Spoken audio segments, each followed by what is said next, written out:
साद्वैतं सावधूतं परिजनसहितं कृष्णचैतन्यदेवं श्रीराधा कृष्णपादां सहगणललिता श्रीविशाखान्वितांश्च। ॐ अज्ञानतिमिरन्धस्य ज्ञानाञ्जनशलाकया चक्षुरुन्मीलितं येन तस्मै श्रीगुरवे नमः। हे कृष्ण करुणा सिंधु दीनबंधो जगत्पते गोपेश गोपिकान्त राधा कांत नमोस्तुते। तप्त कांचन गौरांगी राधे वृंदावनेश्वरे वृषभानुसुते देवी प्रणमामि हरे। वाञ्छाकल्पतरुभ्यश्च कृपासिन्धुभ्येव च पतितानां पावनेभ्यो वैष्णवेभ्यो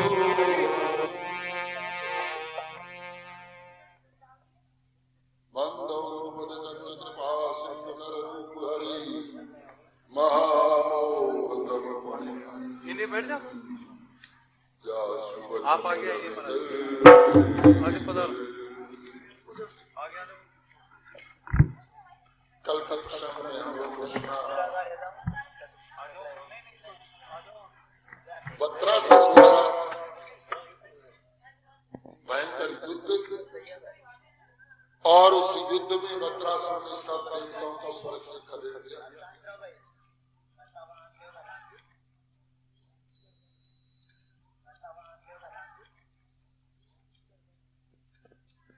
देवता लोग स्वर्ग को छोड़ पलायन कर गए और वज्रासुर स्वर्ग में आसीन हुए।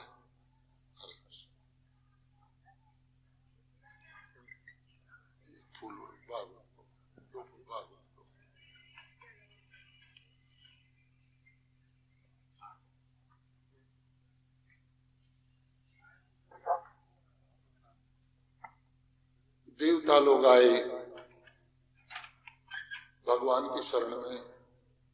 महाराज हमारे साथ एक दुर्घटना घटित हो गई। वज्रासुर नाम का राक्षस अचानक स्वर्ग में आया और हमारे देखते देखते हमारे सब अस्त्र पापों को निकल गया और स्वर्ग पर बैठा। महाराज अब कोई ऐसा उपाय बताइए जिससे हमारा कल्याण हो।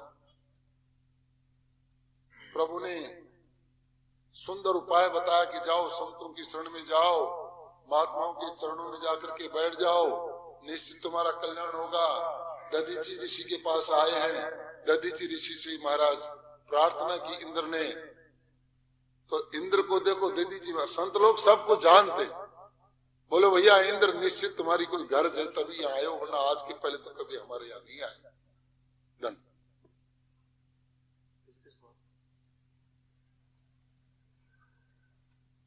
देवता लोग स्वार्थी होते हैं, निश्चित तुम्हारा कोई स्वार्थ है। और महाराज इंद्र के आंखों में आंसू आ गए। महाराज बहुत दिनों से जंगल में भटक रहे हैं, हमारी माता जी भी बहुत परेशान है। वज्रासुर नाम के राक्षस ने हमारा इंद्रासन छीन लिया, स्वर्ग छीन लिया और हम जंगलों में भटकते भटकते आपकी शरण में आए हैं। महाराज भगवान की शरण में गए, भगवान ने आपका रास्ता बताया, आपकी शरण में आए। महाराज कोई उपाय? तो भगवान ने कोई उपाय बताया होगा? बोले हाँ महाराज बताया। भगवान ने ये कहा है कि अगर दधीची महाराज अपने शरीर की हड्डियां तुम्हें दान में दे दे और उन हड्डियों से तुम अगर वज्र तैयारी कर लो तो वो वज्र अमोघ अस्त्र होगा। इंद्र के द्वारा प्रहार करने पर वज्रासुर का नाश हो जाएगा और तुम्हें तुम्हारा इंद्रासन वापस मिलेगा। महाराज आपकी शरीर की हड्डियां चाहिए। देखो देवता लोग कितने स्वार्थी। 4 वेद 6 शास्त्र 18 पुराणों में कहीं भी ये नहीं लिखा कि भगवान ने किसी से कभी कुछ मांगा। लेकिन ये देवता रोजाना भगवान से कभी ना कभी कुछ मांगते रहते, कभी इंद्र, कभी वरुण, कभी कोई कोई कोई कोई। लेकिन भगवान इसलिए उनको, कृष्ण को पूर्ण ब्रह्म परमात्मा कहा है कि कृष्ण ने कभी किसी से कुछ मांगा नहीं, दिया है। और उनकी विश्लेषण देखिए, पूर्णम मद पूर्णमिदम, पूर्ण है वो, उनमें से आप कितना ही निकाल लो तो भी वो पूर्ण ही है। पूर्णात् पूर्णम मुदच्यते पूर्णस्य पूर्णमादाय पूर्णमेवावशिष्यते, उनमें बाकी भी रहता है, पूर्ण ही बाकी रहता है। अब देखो दधीची महाराज संत के पास है, संत तो कभी किसी को निराश नहीं करता। जब वो अपना शरीर ही किसी को दे सकता है तो वो बाकी क्या रखेगा। तो महाराज व्यवस्था की उन्होंने, दधीची ने उपाय बताया स्वयं कि कहीं से थोड़ा दही लाओ, थोड़ी मीठा लाओ, मेरे शरीर पर डालो, गायों को छोड़ दो, गायों की जीभ में बड़ी खराब वो होती है तेज धार, और सारा दूध और दही चाटते चाटते और उनका मांस मज्जा सब नष्ट हो गया और दधीची महाराज की मात्र हड्डियां रह गई। उन हड्डियों को लेकर के इंद्र ने वज्र बनाया है और वज्र लेकर के सारे देवताओं को साथ लेकर के चलो वत्रासुर से युद्ध करते हैं। और रण क्षेत्र में आए हैं, सामने वत्रासुर को ललकारा है, वत्रासुर हंसी करते हुए फिर आए। ये वो लोग हैं जिनको कल हमने मार के भगाया। महाराज हैं तो वही, सेनापति ने कहा वो है, वो सामने इंद्र है, वो सारे जो कल परसों दौड़ के गए। लेकिन अब की बार इनके पास भगवान की दीवी, संतों की दी वो परम औषधि है, जिसके सामने वत्रासुर एक नहीं 100 वत्रासुर आ जाए तो ठीक। अरे संतों ने प्रसाद दे दिया, उसका मुकाबला कौन करे।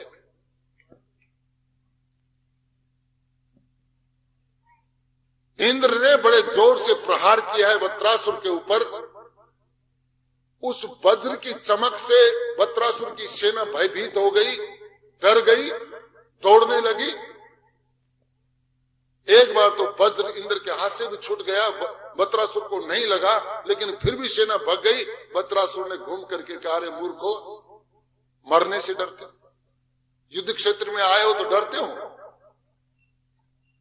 आप लोगों का ये युद्ध क्षेत्र है, ये जो कर्म क्षेत्र है युद्ध क्षेत्र है। डरो नहीं, भयभीत मत हो। अगर कोई संकट आ गया तो डरने की कोई बात नहीं। दोनों पति और पत्नी मिलकर के उस संकट का निवारण ढूंढो। पलायनवादी मत बनो कभी भी। लड़की की शादी है, दोनों मिलकर के खूब प्रेम से करो, कोई चिंता की बात नहीं। अरे भगवान ने सारी व्यवस्था कर रखी है, यहाँ भगवान ने सारी व्यवस्था करके भेजा है वत्रासुर के वध के लिए। चिंता की क्या बात है। अनेक प्रकार से अपनी सेना को जब समझा है तो वो वत्रासुर की सेना वापस आई। अरे मूर्खो, सूरवीर कभी रण क्षेत्र से पलायन नहीं करते और तुम लोग दौड़ रहे। लेकिन आजकल तो ऐसे लोग हैं, ऐसे सूरवीर हैं। एक छोरो युद्ध क्षेत्र में से आया, बोलो माता जी, हाँ, बोले मैं एक आदमी को पैर काट ले। अरे बोले बेटा पैर काट ले, उनकी नाड़ को ना काट ले। अरे पैर काट ले युद्ध क्षेत्र में, कोई इतना दुख हो पाए और तू पैर काट ले, नाड़ को ना काट ले। बोले माता जी नाड़ तो को पहले ही काट ले, बताओ मुर्दे की काट लाया। बताओ ऐसे ससुर भी ये क्या फतेह करेंगे लोग। वत्रासुर ने देखा है ये जो इंद्र के पास वज्र है ये तो साधारण वज्र, इस वज्र में मेरी मृत्यु निहित है। क्योंकि जब प्रहार लगा वत्रासुर को तो भयंकर झटका लगा। बस उसने सोच लिया ये प्रभु की दी वस्तु है इंद्र को, और इससे ये अमोघ अस्त्र है, मैं मरूंगा। इसलिए मैं अंतिम समय में भगवान की प्रार्थना तो करूं। बड़ी सुंदर प्रार्थना की है। अहम हरे तव पादक मूलम दासानुदासो भई भुवे मन स्मृता सुपरते गुणास्ते गुणित वाक कर्म करो दिखाई। प्रभु ठाकुर जी, हे गोविंद, मुझे पता चल गया कि ये देह छूटेगी, लेकिन अंत समय में मेरी एक प्रार्थना है प्रभु, अगर मुझे कोई जन्म दे तो कोई भक्त घर में जन्म दे, और एक और कृपा कर देना, अंत समय में मेरी कोई लालसा नहीं रह जाए, कोई अभिलाषा, कोई इच्छा नहीं रह जाए। और प्रभु जो सब प्रमुख बात है, अंत समय में मेरी इस रचना के ऊपर आपका नाम रहे। इतना तो करना स्वामी जब प्राण तक। इस समय मेरा अंतिम समय, मुझे पता है कि अब मैं आ रहा हूं, आपके धाम में आ रहा हूं, आप इतनी कृपा कर देना, मेरा मन, मेरी बुद्धि, मेरी एकाग्रता संयमशील हो जाए, एकाग्र हो जाए, और प्रभु दोबारा अगर जन्म दे तो आप अपने चरणों में ही मुझे स्थान दें। और वज्र का प्रहार हुआ, उस वज्र के प्रहार से बत्रासुर का प्राणांत हुआ। लेकिन जो ही प्राणांत हुआ तो परीक्षित महाराज ने सुखदेव जी से कहा कि महाराज, ये राक्षस और अंत समय में प्रभु की वंदना, ये उल्टी बात कैसी? राक्षसों ने तो प्रभु को हर समय गालियां दी है, लेकिन ये बत्रासुर राक्षस है, लेकिन प्रभु की वंदना करते हुए शरीर छोड़ रहा है और कामना कर रहा है कि अगले जन्म में मैं आपके चरणों में जाऊं, तो ये राक्षस कैसे जा रहा है? इधर मैत्रेय जी से यही प्रश्न विदुर जी पूछ रहे हैं कि मैत्रेय जी, ये अनहोनी सी बात आपने कैसे बता दी? तो वो उनका पिछला जन्म की बात बता रहे, ये राक्षस कैसे बने, कौन है बत्रासुर, कौन है? ये बता रहे हैं कि इसी भारत भूमि के ऊपर चक्रवर्ती सम्राट चित्रकेतु महाराज थे, जिनके 1000 रानियां बताते हैं। उन 1000 रानियों में किसी के भी एक भी बच्चा, लड़का लड़की कुछ भी नहीं। एक बार नारद ऋषि और अंगिरा जी आए, संत मेरे द्वार पर आए हैं, दौड़ करके राजा गए, चरण प्रक्षालन किया है, आरती उतारी है, आदर से उनको सम्मान के साथ हिला। ये गृहस्थियों के धर्म है, अगर संत आया तो उसका आदर करो, जितनी भी कर सको उतना। चरण में शीश नवा दिया, अब राजन तुम्हारी सेवा से हम बड़े प्रसन्न हैं, बोलो क्या चाहिए? बोलो महाराज, एक अगर इस राजगद्दी का कोई वारिस मिल जाए तो ठीक है, कोई संभालने वाला नहीं महाराज। ऋषि ने कहा, रे ये तूने क्या मांगा? कोई अपने कल्याण की बात पूछता, अरे लड़का किसको कौन सुख देता है, दुख देता है, ये सब मांगने की वस्तु नहीं है।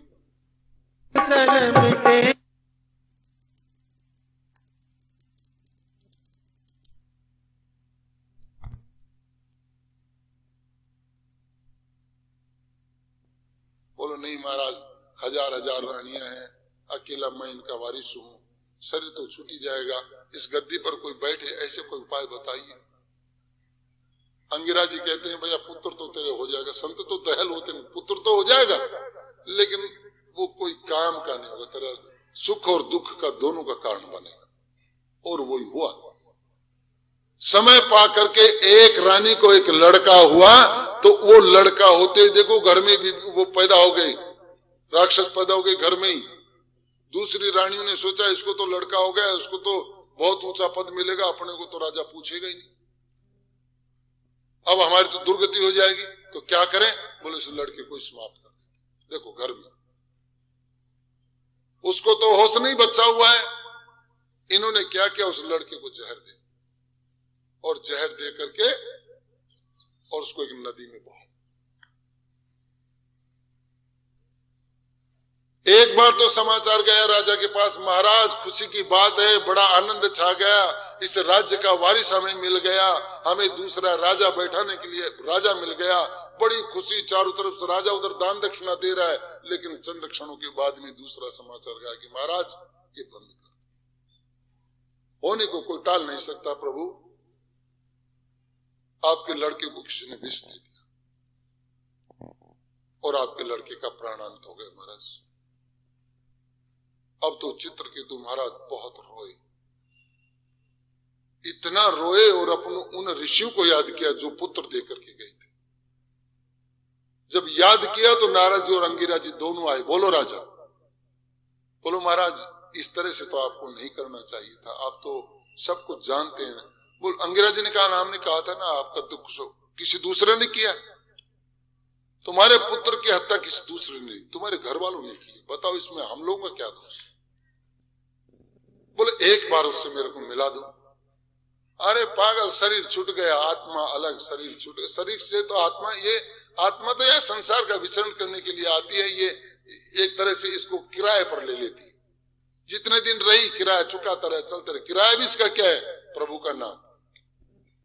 अगर ढंग से किराया चुकाओगे तो मकान में आराम से रह सकते हो, बिजली भी चलेगी, टेलीफोन भी सही चलते रहेंगे, कानी फोन, अगर किराया ढंग से नहीं चुकाओगे तो फूट जाएंगे, ये भी फूट जाएंगे।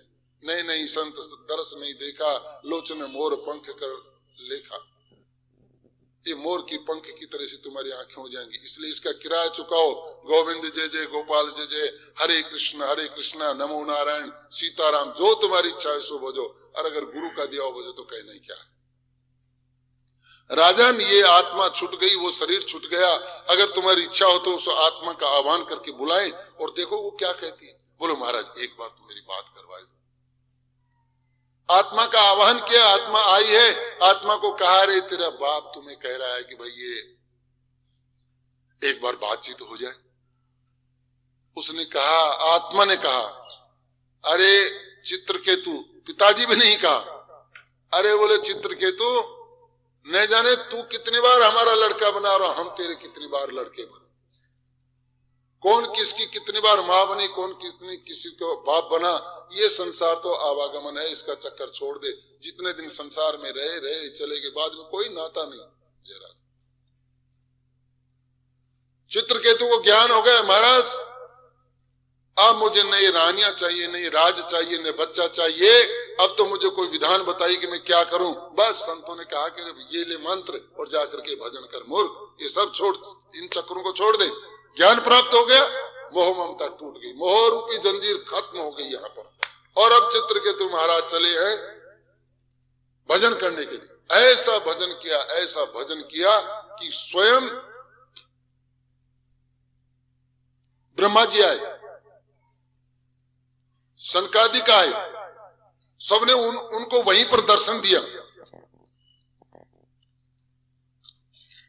क्या चाहिए महाराज चित्रकेतु महाराज, आप इतनी भयंकर तपस्या किस लिए कर रहे हो? बोलो महाराज मैं भजन करते हुए पूरे संसार में, इस ब्रह्मांड में विचरण करता रहूं, ऐसी कोई व्यवस्था कर दीजिए, मुझे किसी से कोई मतलब नहीं। उस जमाने में, आज अमेरिका आगे, इंग्लैंड आगे, कोई हमारा बोलो देश पिछड़ गया है, लेकिन उस जमाने में हमारे भारतवर्ष में यान था, यान, पुष्पक विमान और कई तरह के विमान थे। इन चित्रकेतु महाराज के पास भी एक विमान मिला और उसमें बैठ करके वो विचरण करते थे और आनंद लेते थे। एक दिन उन्होंने एक दृश्य देखा, महाराज शंकर कैलाश में बैठे हैं, हजारों ऋषि मुनि बैठे हैं और भगवान शंकर श्रीमद् भागवत का पाठ कर रहे हैं। जहां शंकर जैसा वक्ता हो और ऋषि मुनि जैसे श्रोता हो, वहां का आनंद ही क्या है। लेकिन उस आनंद में चित्रकेतु महाराज ने खलल डाल दी। उन्होंने देखा कि पार्वती माता शिव जी की जांघ पर बैठी। ये देख करके देखो, ये आचरण है संत लोगों की, कोई पहचान नहीं पाता। कई हमारे दादा गुरु, परदादा गुरु क्या करते थे कि एक कुटिया में भजन करते थे और उस कुटिया के चारों तरफ ये अंडों के छिलके डाल लिया करते थे। खाई हुई मछली के टुकड़े बच्चों से डलवा लेते थे, जो बंगाली लोग खाते थे, यहाँ डाल दो चारों तरफ। तो जो लोग आते थे वो कहते अरे ये कैसा बाबा जी, ये तो अंडे खाता है, मछली खाता है, नहीं नहीं इसके पास नहीं आएंगे। आते नहीं थे लोग बाग। अब हमारे गुरुजी ने, इन लोगों ने पूछा महाराज आप ये क्या लीला करते हो, हमारे समझ में। बोले ये लीला मैं इसलिए करता हूं कि दूर रहे ये लोग, मेरे से दूर रहे, मैं एकांत में बैठ करके भजन करूं। तो उसी प्रकार शंकर महाराज की जो क्या अवस्था है, वो तो बैरागी है, निर्लेप है। उनकी लीला को वो क्या समझ सके, और आए उतर करके और शंकर भगवान को शिक्षा देने लगे। तेरे को होश नहीं, इतने ऋषि मुनियों में बैठा है, पार्वती को जांघ पर बैठा रखी है और तू इस तरह के प्रवचन कर रहा, अच्छी बात नहीं लगती। तो मैंने कहा ना, वो तो निर्विकार, उनको तो परवाह ही नहीं कि कौन आया कौन क्या, वो कथा कह रहे। लेकिन पार्वती माता को गुस्सा, मेरे सामने मेरे पति का अनादर करना चाहता है। ये हमारे भारतवर्ष की संस्कृति है कि मेरे पति की इज्जत तू खराब कर, मैं कैसे बर्दाश्त कर। या महाराष्ट्र पंढरपुर में भी ऐसी एक घटना हुई थी। तुकाराम जी की घरवाली जो थी वो करकशा थी, बहुत झगड़ा करते थे, हर बात में झगड़ा करते थे। लेकिन तुकाराम जी जो थे वो उसको पी जाया करते थे, उलट के उत्तर। देखो भागवत सुनने का ये फल है। तुकाराम जी की कथा सुनो तो तुम भी गुस्सा पीना सीखो। तुम्हें 10 गालियां दे, तुम्हें प्रताड़ित करे, तुम्हें लात मारे, लेकिन उसको पी जाओ, तुम्हारा घर स्वर्ग बन जाएगा, तुम्हारे घर में कोई अशांति होगी ही नहीं। ये मंत्र है, इस मंत्र को गांठ बांध लो कि तुम्हें कोई 50 बात कहे उसको पी जाओ, तुम्हारे घर में अशांति हो ही नहीं सकती। लेकिन हाथ के तेवर बदल के खड़ी हो जाती है, ये गलत है। तू 1 छोड़ाई, मैं 5, ऐसा नहीं। तुकाराम जी सारी बातों को पी जाते हैं। एक दिन गांव वालों ने सोचा कि इसकी घरवाली तो इसका पक्ष लेती नहीं है, झगड़ा करती है, और ये अकेला, इसके कोई लड़का उड़का और कोई है ही नहीं, चलो इसे मजाक करते हैं।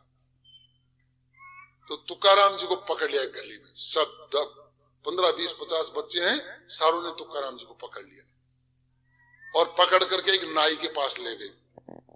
नाई के पास ले जाके उनके घोट मोट सर किया, पूरा मुंह सब काट और काट दी, काला मुंह कर दिया,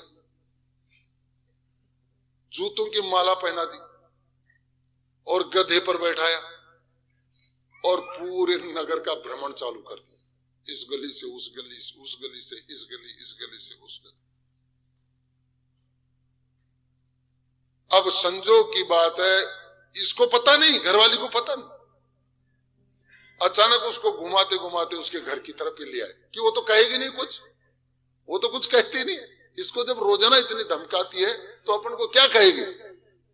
लेकिन महाराज अपना तो अपना ही होता है। अरे हम इसको ला कहें, लेकिन गांव वाले क्यों कहें। आज पति का प्रेम छलक गया, पतिव्रत धर्म जागृत हो गया और अंदर गई और जाकर के एक लाठी लेकर के आई और जो ही उसको आते देखा पूरे गांव वाले भाग गए। लेकिन इस संत की दयालुता देखिए, इस तुकाराम की दया, जिसके नाम से संत लोग पवित्र हो जाए, इसकी दयालुता देखिए। ये जाकर के अपनी पत्नी को पकड़ करके, अरे भगवान तू क्यों गुस्सा कर, बोले आपको इस तरह से कर रखा है, आपको थोड़ी बहुत भी सर क्या कर रखा है, पगली इन्होंने तो मेरा उद्धार कर दिया। वो कहते उद्धार कर दिया, अरे सांग निकाल रखा है तुम्हारा, तुम कहते उद्धार कर दिया, कैसे उद्धार कर दिया। बोलो मैं 15 दिन से विचार कर रहा था हजामत बनाऊं, हजामत, पैसे नहीं। अरे इसमें जुएं पड़ गई थी, सर में जुएं पड़ गई थी, लेकिन पैसे नहीं, मैं हजामत कहां से कराऊं। अरे इन्होंने बिना पैसे मेरी हजामत करवाई। कितने अच्छे लोग, तो इनको देखो बुराई में भी अच्छा ही ढूंढ रहा है, कितनी। और मैं इस नगर को घूमा नहीं कभी, मंदिर जाता हूं और घर आ जाता हूं, मंदिर जाता हूं घर आ जाता हूं। इन गांव वालों को मेरा दर्द का पता चल गया, तो मेरे को पूरा शहर घुमा रहे हैं, और पैदल नहीं सवारी से, और तो इनको मार रहे। ऐसा मत कर। ये है देखो साध्वी के कर्म, और ये है पति के कर्म। अगर इस तरह के हम बन जाए तो बताओ कहां क्लेश रह गए। आप बताओ, है कोई संकट? कोई संकट ही नहीं। इससे ज्यादा कष्ट क्या होगा। तो तुकाराम जी को तो गुस्सा आता ही नहीं। कहीं से वो लाए थे वो गन्ने, किसी उसने दे दिया कि भगत है इनको गन्ने दे देते हैं, तो कोई 50 गन्ने बांध दिए तुकाराम जी। वो कह रहे मैं नहीं ले जाऊंगा, नहीं महाराज ले जाओ, खाना बांध दिया। अब गांव में घुसते बच्चे तो जानते हैं, बाबा गन्ना लाया, एक एक लेकर के कोई भग गया, सारे गन्ने छीन लिए, एक गन्ना बचा है महाराज के पास। और किसी ने आकर के दूते ने कह दिया माता जी को, माता जी 50 गन्ने लाए थे लेकिन सारे बांट दिए, एक गन्ना लेकर के दिख रहे आ रहे, कंधे पर रख करके आ रहे। बड़ा गुस्सा आया, ये कैसा पति है भाई। 50 गन्ने अगर बेचते तो 20-25 रुपए के होते, कितने दिन काम चलता, ये सारा लूटा क्या है। तो गुस्सा आया, और गुस्सा आकर के उस गन्ने को पकड़ा है और तुकाराम जी को मारा। गन्ने के 2 टुकड़े। अरे तुकाराम जी को गुस्सा, पैर पकड़ लिए अपनी स्त्री के कि तू कितनी बुद्धिमान है। मैं रास्ते में विचार कर रहा था कि हम घर में आदमी 2 और गन्ना हमारे पास रह गया 1, हम बांटेंगे, तूने तो बांट दिया, ले 1 तू खा ले 1 मैं खा लेता। अरे इन लोगों का घर अच्छी तरह से क्यों नहीं बसेगा बताओ। इस तरह का संयम अगर किसी पुरुष में हो जाए, इस तरह का संयम किसी स्त्री में हो जाए, वो घर तो स्वर्ग हो। तो आत्मा करे कि महाराज पता नहीं आप कितनी बार मेरे माँ बाप बने, मैं आपकी बार कितनी बार माँ बाप बने, आप ये चिंता छोड़िए और भजन कीजिए। चित्रकेतु ने भजन किया है, स्वर्ग से यान मिला है और यान में बैठ करके महाराज शंकर के पास आए हैं। पार्वती जी ने जब ये बात सुनी, पार्वती जी को गुस्सा आ गया, अरे मेरे पति को इन्होंने उलझुल बात कह दी और श्राप दे दिया, जाओ राक्षस बन जाओ। तुम्हें भक्ति का अहंकार हो गया, इस यान का अहंकार हो गया, जाओ। ये गाड़ी चलाने वाले हर समय ध्यान रखें, कीचड़ भरा हुआ है, गाड़ी का टायर जबर से बगल में जाने वालों के कपड़े खराब हो जाते, वो श्राप तुम्हें लगता है, दूसरे को नहीं लगता। इस जन्म में भले गाड़ी मिल जाए, अगले जन्म में फिर नहीं मिलेगी। वो यान छूट गया उनका, चित्रकेतु महाराज का, और राक्षस बन गए, वत्रासुर बने। इसलिए पिछले जन्म की स्मृति है तो भगवान का वंदन किया है और वंदन करने से उनका कल्याण हो गया, और वही महाराज चित्रकेतु हैं जो वत्रासुर। श्री कृष्ण गोविंद हरे मुरारी, श्री कृष्ण गोविंद हरे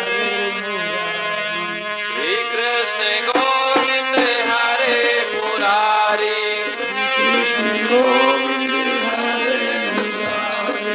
हे श्याम सुंदर राधा बिहारी, हे श्याम सुंदर राधा बिहारी। श्री कृष्ण गोविंद हरे मुरारी, श्री कृष्ण गोविंद हरे मुरारी। श्री कृष्ण गोविंद हरे मुरारी, श्री कृष्ण गोविंद हरे मुरारी।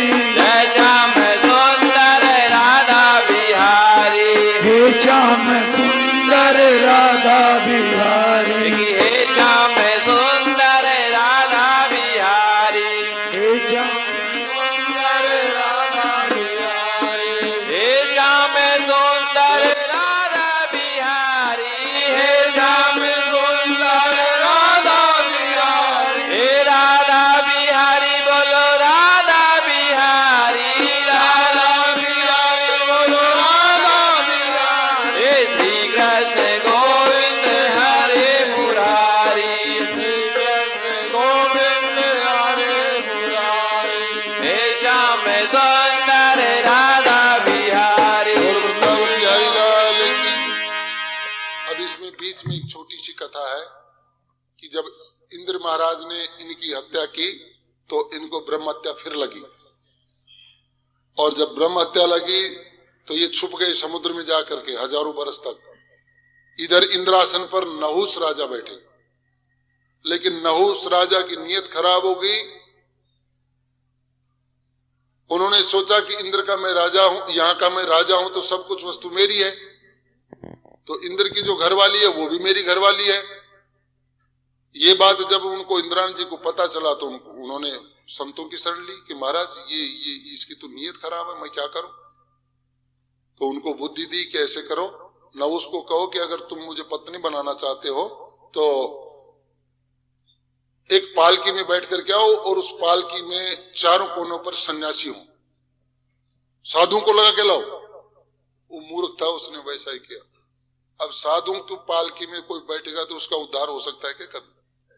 न उसने कहा लाओ कहीं से चार बाबा जी पकड़ के लाओ, पकड़ लाए मेरे जैसे चार बाबा जी और बैठा दिया उनके ऊपर, अपन खुद बैठ के चले। अब जल्दी है ना वहां चलने की, तो संस्कृत में जल्दी चलने को कहते सरप सरप सरप, जल्दी करो जल्दी करो। 2-3 बार तो सुना, फिर ब्राह्मण तो कभी वजन उठाया नहीं, गुस्सा आ गया, बोले जा तू सरप ही हो जाए। तो एक गिरगिट हुआ ना उस राजा, लेकिन फिर प्रार्थना करने पर बोले जाओ तुम्हें भगवान के दर्शन हो गया अंत समय। ये एक छोटी कथा है। और इसके बाद में ये जो दीति है, वत्रासुर मर गया, हिरण्याक्ष मरा, इनके अनेक पुत्र मार दिए इंद्र ने। तो इंद्र से बदला लेने के लिए इन्होंने कश्यप जी से कहा कि पतिदेव, इंद्र ने मेरे अनेक पुत्रों का वध कर दिया, आप कोई ऐसा मुझे व्रत बताइए जिस व्रत करने से मेरे कोई ऐसा पुत्र हो जो इंद्र को मार दे। बोलो एक व्रत है पुंसवन व्रत, उससे बड़ा तेजस्वान पुत्र प्राप्त होगा, लेकिन उसमें शुद्धता का बड़ा ख्याल है। मुख जूठा नहीं होना चाहिए, सुबह स्नान, दोपहर में स्नान, संध्या स्नान, हर समय कपड़े धुले हुए पहनने चाहिए और हर समय भगवान का भजन, इस तरह बड़ा कठिन व्रत पुंसवन। बोलो महाराज मैं इंद्र से बदला लेने के लिए सब कुछ कर सकती हूँ, और वाकई वो साल भर का व्रत है और निभाया उसने बहुत दिनों तक। लेकिन ये बात इंद्र को पता चल गई। इंद्र को पता चल गई तो छुप करके वही रहने लगा कि जब भी माता जी अशुद्ध होंगी बस उस समय मैं अपना बदला लूंगा। और वैसे एक दिन घटना घटी, माता जी सेवा करते करते करते थक गई। सायंकाल उन्होंने दूध पिया, दूध का गिलास रखते वही नींद आ गई, मुख झूठा रह गया, अपवित्रता बन गई। बस इंद्र उसी समय माता जी के गर्भ में गया और उस गर्भ के 7 टुकड़े किए, फिर एक एक टुकड़े के फिर 7 49 टुकड़े किए। कश्यप जी को पता चला, दीति को पता चला, बड़ी रोई, अरे इंद्र तूने तो बड़ा नाश कर दिया, मेरा इतने दिन की तपस्या मिट्टी में मिला दी, तेरे को थोड़ी बहुत भी दया नहीं आई। तो इंद्र ने कहा कि माता जी आप नाराज मत हो, इनको मैं देवताओं की श्रेणी में ले लेता हूं। और वो 49 मरुदगण बन गए। मरुदगण आज भी देवताओं के साथ पूजे जाते। अब कथा आती है एक ऐसे परम भक्त की जिसका सुबह सुबह सबको नाम लेना चाहिए। कथा शुरू होती है कहां से? हिरण्याक्ष का जब भगवान ने कल्याण कर दिया तो उसका जो भाई था हिरण्याकश्यप, उसने घर में आके देखा कि घर में बड़ा कोहराम मचा हुआ है। तो पूछा भाई क्या हुआ? बोलो भैया तुम्हारे भाई की हत्या हो गई। अब वो तो हत्या कहेंगे, मूर्ख लोग इसको हत्या कहते, लेकिन संत लोग इसको गति कहते। अरे जो भगवान के यहां से मृत्यु का वर्णन करे वो हत्या थोड़ी हो, वो तो बहुत सुंदर पवित्र मृत्यु है, गति है वो। तो हिरण्याकश्यप ने इनको सबको समझाया, चिंता मत करो, जो आया है वो जाता है, लेकिन मैं ऐसी तपस्या करूंगा, इस तपस्या के बल पर मैं सारे देवताओं को परास्त कर दूं। अब जो कयादु है, हिरण्याकश्यप की घरवाली कयादु, वो बड़ी धर्मात्मा है। वो सोचती है कि ये रात दिन का इनका झंझट खत्म हो जाए, ये लड़ाई युद्ध खत्म हो जाए, मैं तो देखते देखते बड़ी परेशान हूं। उसने समझाने की कोशिश की, महाराज अगर भजन करो तो अपने कल्याण के लिए करो, किसी से बदला लेने के लिए मत करो। लेकिन हिरण्याकश्यप माना नहीं, चल पड़ा भजन करने के लिए।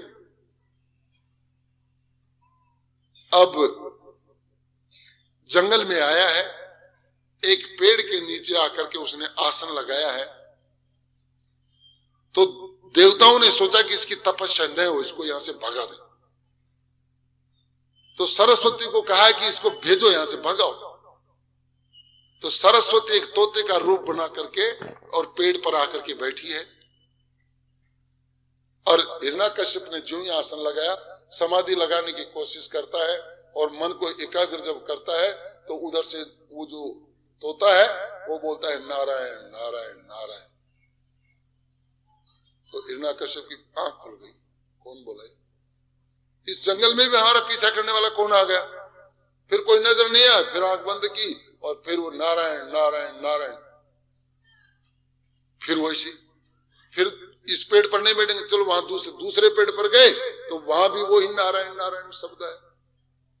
हिरण्याकश्यप ने देखा कि आज का मुहूर्त कुछ गलत हो गया, आज नहीं करेंगे, फिर आएंगे, दोबारा कभी आएंगे। और उठ करके वहां से आया। शाम को जब खाना खा रहा था तब उसकी घरवाली पूछ रही है, अब राक्षसों से तो बात भी तो ढंग से ही हो, अचानक पूछ रहे तो मार बैठे। तो ये आजकल के भी ये समझ लो राक्षस है। अगर पत्नी ने कुछ बोल दिया, अगर प्रेम से उत्तर दिया तो समझ लो वो देवता है, शांति से उत्तर दिया तो देवता है। और जो ही पत्नी ने कुछ कहा ऐसे राक्षस जैसी आंखें दिखाई, तू बड़ी टोकती रहती है, ये है वो, तो वो हिरण्याकश्यप। हर समय शांत व्यवहार रखें, आप भी शांत व्यवहार रखें। पति ने कुछ कहा, आप नम्रता से जवाब दीजिए, कोई कुछ फर्क नहीं पड़ता। तो पति जब वो पत्तल लेकर के बैठ गया, खाना खाएगा, तो पहले मिठाई परोसी, फिर उसने मिठाई वापस उठा ली, नमकीन दी। राक्षसों को नमकीन ज्यादा पसंद, मिठाई देवताओं को ज्यादा पसंद। तो आज उनसे बात करनी है ना, इसलिए पहले नमकीन दी। हिरण्याकश्यप बड़ा पसंद हो। अच्छा महाराज, आप आज तपस्या करने के लिए गए थे, मुहूर्त निकाल करके जंगल में चले भी गए थे और रथवान ने मुझे बताया, फिर वापस कैसे आ गए? अरे कया तो क्या बताया, एक पेड़ के नीचे जाकर के बैठे, पता नहीं क्या था उसमें, क्या नहीं, वो पेड़ बोल रहा था, पक्षी नारायण नारायण नारायण नारायण नारायण बोल रहा, और कया तो बड़ी प्रसन्न। और इस राक्षस ने भगवान का नाम ले दिया 10 बार। ये तो बड़ा उद्धार की बात, अगर और ये 10-5 बार बोल दे तो इसका तो कल्याण हो सकता है। तो थोड़ी सी पकौड़ी और दे करके, महाराज क्या कहा उसने, क्या क्या क्या कहा हो तो अरे क्या कहा, नारायण नारायण नारायण नारायण खाली बोलता है, नारायण नारायण नारायण 20 बार बुला दिया। और इस तरह से उन्होंने प्रयत्न करके 108 बार बुला दिया नारायण। और आज जब उसने 108, जो एक बार भी नाम नहीं लेता, उसने 108 बार नाम लिया है। और दूसरे दिन वो जाएंगे तो रात्रि को दोनों का संयोग हुआ है। उस संयोग में जो पुत्र रत्न स्थापित हुआ वो थे प्रहलाद महाराज। उस दिन हिरण्यकश्यप ने भजन किया है और कयादु ने भजन करवाया है। तो गर्भ में जो पुत्र स्थापित हुआ वो प्रहलाद महाराज, जो वो गर्भ में बैठे बैठे नारायण करते, हरे कृष्णा करते हैं, गोविंद करते हैं। हिरण्यकश्यप तो चला गया तपस्या करने के लिए, और इधर इंद्र को पता चला कि हिरण्यकश्यप की नगरी में कोई नहीं है, और महाराज पूरी सेना लेकर के आ गया कि पीछे से मैं सब कुछ उजाड़ दूंगा।